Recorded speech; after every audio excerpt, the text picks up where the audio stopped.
Hello students, आज के इस वीडियो में हम दो इम्पॉर्टेंट इक्वेशन डिराइव करने जा रहे हैं जो कि एग्जाम में भी बहुत बार पूछे जाते हैं। पहला इक्वेशन है हमारा E is equals to E M sine omega T. यहाँ पे एग्जाम में कभी कभी ई नॉट भी पूछ लेते हैं, सेम डेरिवेशन है, खाली नोटेशन चेंज है। और दूसरा है I is equals to I M sine omega T. यहाँ पे भी आई एम की जगह कभी कभी आई नॉट भी बोल देते हैं। So I hope you are ready with your pen and paper. So without wasting much time, let us start this video. तो कैसे डेरिवेशन करना है उसके लिए सबसे पहले तो हमें मैग्नेटिक फ्लक्स का इक्वेशन पता होना चाहिए। मैग्नेटिक फ्लक्स का इक्वेशन होता है B dot A. Magnetic flux यानी क्या कि number of magnetic field line passing perpendicular to surface of area. यानी कि अगर हमारे पास कोई एक सरफेस है, वो सरफेस पे हम कुछ मैग्नेटिक फील्ड लाइन दे रहे हैं यानी मैग्नेटिक फील्ड दे रहे हैं, तो ये मैग्नेटिक फील्ड जो है वो ये सरफेस के थ्रू कुछ फ्लक्स बनाएगा। एज फॉर एग्जाम्पल यहाँ पे एक सरफेस बना के रखा है जिसका एरिया वेक्टर ए है जो कि हमेशा सरफेस के परपेंडिकुलर होता है। ये सरफेस पे हम कुछ मैग्नेटिक फील्ड लाइन दे रहे हैं यानी मैग्नेटिक फील्ड दे रहे हैं। यहाँ पे जितने नंबर ऑफ फील्ड लाइन है वो पासिंग परपेंडिकुलर जाते हैं, वही फ्लक्स बनाते हैं। एज फॉर एग्जाम्पल यहाँ पे 1 2 3 4 मैग्नेटिक फील्ड लाइन है, वो इस सरफेस के परपेंडिकुलर पास हो रहे हैं, तो यहाँ का मैग्नेटिक फ्लक्स किसके बराबर हो जाएगा? 4 के बराबर हो जाएगा। अगर 10 मैग्नेटिक फील्ड लाइन पास हो रही है तो इसका मैग्नेटिक फ्लक्स किसके बराबर हो जाएगा? 10 के बराबर हो जाएगा। यानी मैग्नेटिक फ्लक्स का मीनिंग क्या होता है? नंबर ऑफ फील्ड लाइंस, जितनी ज्यादा नंबर ऑफ फील्ड लाइन पास होगी उतना ज्यादा मैग्नेटिक फ्लक्स होगा, लेकिन वो कैसे होनी चाहिए? Perpendicular to surface of area. ठीक है, अब ये डॉट प्रोडक्ट है, डॉट को रिमूव करने के लिए हम कॉस इंट्रोड्यूस करते हैं, तो वही लिखा है B dot A co dot product को रिमूव किया तो हो गया बी ए कॉस थीटा। अगर ये बी क्रॉस ए होता, क्रॉस प्रोडक्ट होता, तो क्रॉस को रिमूव करने के लिए हम लिखते हैं बी ए साइन थीटा। यहाँ पे डॉट प्रोडक्ट है क्योंकि ये हमारा फ्लक्स जो है वो एक स्केलर क्वांटिटी है, इसके पास डायरेक्शन नहीं है, इसलिए डॉट से रिप्रेजेंट किया जाता है, तो बी ए कॉस थीटा। यहां तक बात समझ में आ गई हमें। अब ये जो थीटा है उसको हम ओमेगा टी भी लिख सकते हैं। कैसे? थीटा हो गया हमारा एंगुलर डिस्टेंस, एंगुलर डिस्टेंस को हम रेडियन यूनिट देते हैं, और ये हो गया हमारा ओमेगा। ओमेगा यानी क्या?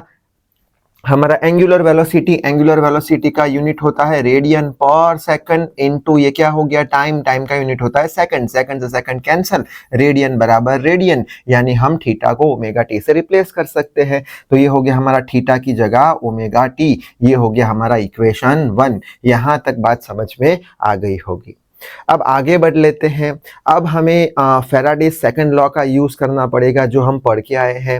फैराडे सेकंड लॉ क्या बोलता है कि अगर हमारे पास ऐसा कोई कंडक्टिंग वायर है या कोई कॉइल है और उस पे हम कुछ मैग्नेटिक फील्ड लाइन दे रहे हैं, जैसे कि यहाँ पे हमने 5 मैग्नेटिक फील्ड लाइन दी, ठीक है, और ये 5 मैग्नेटिक फील्ड लाइन कोई एरिया से पास हो रही है, तो यहाँ पे मैग्नेटिक फ्लक्स कितना होगा? मैग्नेटिक फ्लक्स होगा 5 का। अगर हम ये मैग्नेटिक फ्लक्स को चेंज कराते हैं, चेंज कराते हैं यानी क्या? अब हम ज्यादा मैग्नेटिक फील्ड लाइन दे रहे हैं, 5 की जगह मान के चलते हैं, अब मैग्नेटिक फील्ड लाइन हमने 8 दे दी, ठीक है। यानी यहाँ पे हम क्या चेंज करा रहे हैं? फ्लक्स को चेंज करा रहे हैं, किसके साथ? समय के साथ। अगर फ्लक्स को हम समय के साथ चेंज कराते हैं कोई एक कंडक्टर पे, तो उसकी वजह से कंडक्टर के अंदर क्या इंड्यूस होगा? एक ईएमएफ इंड्यूस होगा, पोटेंशियल डिफरेंस इंड्यूस होगा या वोल्टेज इंड्यूस होगा, तो वो ईएमएफ को हम ई बोल देंगे। ई क्या बोलता है? Rate of change in flux. अगर कंडक्टर के साथ कराते हैं तो वो क्या इंड्यूस करेगा? कंडक्टर के अंदर एक ईएमएफ इंड्यूस करेगा, जिसके कारण एक करंट इंड्यूस हो जाएगा, खुद से एक नया करंट बनेगा और घूमना शुरू हो जाएगा। तो फैराडे सेकंड लॉ का इक्वेशन हमने लिख लिया, E is equal to d phi by d t. कितना ईएमएफ इंड्यूस होगा? तो जितने ज्यादा रेट से हम फ्लक्स को चेंज कराएंगे, ये हो गया रेट, जितने ज्यादा रेट से हम फ्लक्स को चेंज कराएंगे, यानी ज्यादा रेट से फ्लक्स चेंज हुआ तो ईएमएफ भी ज्यादा इंड्यूस होगा, ठीक है। तो ये इक्वेशन हमें पता है, तो हमने फैराडे सेकंड लॉ लिख लिया। यहाँ पे E is equal to d phi by d t, rate of change in flux creates what? Creates induce EMF, ठीक है, इतने तक बात समझ में आ गई। अब क्वेश्चन आएगा कि सर ये नेगेटिव साइन क्यों लगाया, तो वो समझने के लिए हम लेंस लॉ समझेंगे। लेंस लॉ भी हम पढ़ चुके हैं। लेंस लॉ क्या बोलता है कि जो भी ईएमएफ इंड्यूस होता है वो ऑपोजिंग इन नेचर होता है, इसलिए नेगेटिव साइन लगाया है। जो भी ईएमएफ इंड्यूस होगा वो ऑपोजिंग इन नेचर होगा, यानी क्या, तो यहाँ पे एक डायग्राम बना के रखा है, ऐसा कुछ हमने इंडक्टर लिया है, ये भी पढ़ चुके हैं हम पिछले वीडियोस में। अगर हम इंक्रीजिंग करंट देते हैं, इंक्रीजिंग करंट देते हैं तो क्या होगा, ये कॉइल किसके साथ लिंक होगा, ये कॉइल इंक्रीजिंग मैग्नेटिक फील्ड के साथ लिंक होगा। क्यों? क्योंकि अगर हमने करंट दिया तो आसपास क्या बनेगा, मैग्नेटिक फील्ड बनेगा, और हमने इंक्रीजिंग करंट दिया है तो इंक्रीजिंग मैग्नेटिक फील्ड बनेगा। इंक्रीजिंग मैग्नेटिक फील्ड बनेगा यानी मैग्नेटिक फील्ड बढ़ रहा है, मैग्नेटिक फील्ड बढ़ रहा है यानी 5 से 8 हो रहा है, यानी कि यहाँ पे कुछ फ्लक्स चेंज हो रहा है। फ्लक्स चेंज हुआ तो कुछ ईएमएफ इंड्यूस होगा, और ये ईएमएफ जो इंड्यूस होगा वो कुछ करंट बनाएगा, और वो करंट होगा वो ऑपोजिंग इन नेचर होगा, यानी कि वो करंट ये डायरेक्शन में फ्लो करेगा according to Lenz law, opposing in nature. अब करंट ये डायरेक्शन में फ्लो हो रहा है यानी कि ये कॉइल कुछ करंट बना रही है, यानी कॉइल जो है वो कुछ बैटरी बन गई है, कुछ पोटेंशियल डिफरेंस ई की, इसमें कुछ ईएमएफ आ गया है। और ये ईएमएफ कैसा होगा, यहां पे प्लस होगा, यहां पे माइनस होगा। क्यों? क्योंकि करंट ऐसे फ्लो कर रहा है, ये करंट को अपोज कर रहा है, यानी ईएमएफ जो है वो क्या है, अपोजिंग इन नेचर है, या करंट जो है अपोजिंग इन नेचर है, तो यहां पे हमने उसके लिए नेगेटिव साइन लगा दी है। ठीक है, आई होप बात समझ में आ गई होगी। d∅dt क्या करता है, ईएमएफ इंड्यूस करता है according to Faraday's second law, और नेगेटिव साइन क्या बताता है, ये जो ईएमएफ है वो अपोजिंग इन नेचर है, वो जो यहां पे हमने समझ लिया। ठीक है, अब आगे बढ़ लेते हैं। अब डेरिवेशन में कुछ बचा नहीं है, negative sign as it is d/dt of phi का वैल्यू ये रहा पूरा, ba cos ओमेगा टी, तो फाई की जगह हमने ba cos ओमेगा टी लिख लिया। अब इसका सिंपल सा डिफरेंशिएशन करना है, डिफरेंशिएशन में कांस्टेंट टर्म को बाहर निकालते हैं हम, तो b मैग्नेटिक फील्ड कांस्टेंट हो गया, a एरिया वेक्टर कांस्टेंट हो गया, बाहर निकाल दिया तो यहाँ पे माइनस ba लिख लिया, d/dt of cos omega T. ठीक है, अब कॉस का डिफरेंशिएशन क्या होता है, माइनस साइन होता है। अगर ये हमारा टर्म जो है वो कॉस टी होता, ठीक है, कॉस टी होता तो इसको हम माइनस साइन टी लिख देते और छोड़ देते, लेकिन यहाँ पे कॉस का साइन हमने किया है, कॉस का माइनस साइन किया है, क्या मान के, ये जो टर्म है ओमेगा टी उसको टी मान के हमने किया है।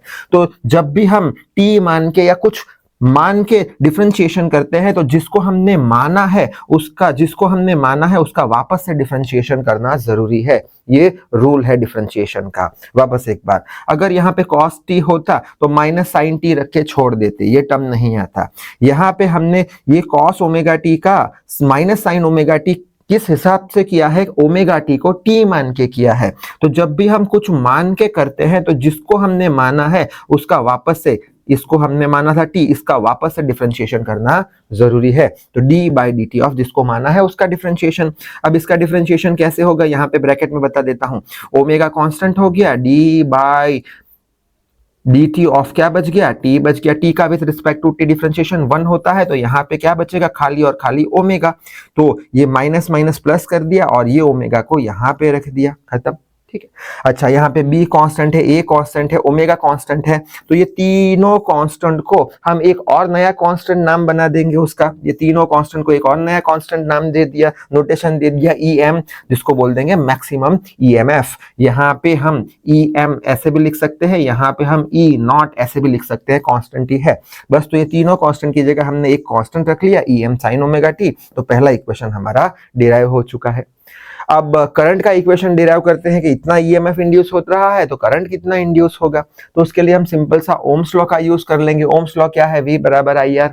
अब V की जगह हमने नोटेशन क्या यूज किया है, E EMF या फिर पोटेंशियल। ठीक है, तो E हमने लिख लिया, E is equal to IR, I is equal to E by R। अब E का वैल्यू हमारे पास है कौन सा है, EM साइन ओमेगा टी, ये रहा E का वैल्यू। तो यहाँ पे EM साइन ओमेगा टी हमने E की जगह लिख लिया, डिवाइडेड बाई R लिख लिया। अब ये जो E एम बाई आर, ये क्या है यहां से हम समझ सकते हैं, ये हमारा यहाँ पे अगर मैं लिखो ई एम, कैपिटल में लिख लेता हूं, ई एम बाई आर, इसकी बात करें ई एम बाई आर, अगर मैक्सिमम पोटेंशियल है तो करंट भी कैसा होगा, मैक्सिमम होगा। तो ई एम बाई आर की जगह हम क्या लिख लेंगे, ई एम बाई आर की जगह आई एम लिख लेंगे, साइन ओमेगा टी। तो दूसरा इक्वेशन भी डिराइव हो गया।